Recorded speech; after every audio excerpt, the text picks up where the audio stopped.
Yan na si Daddy. Hala. Mapaka mo naman si Sexis. Hindi sa'yo yan. Hindi sa'yo. Yan sa patay ko to. Ito yan sa patay ko. Yan sa'yo.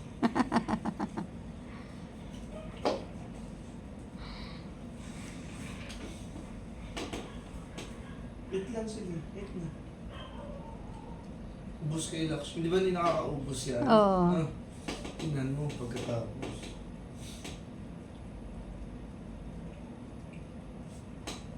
Ibig sabihin, masarap siguro talaga yan. Tsaka chinay ko na rin naman na maigi yan. Less sodium talaga siya. Versus dun sa dati nilang kinakain. Mm.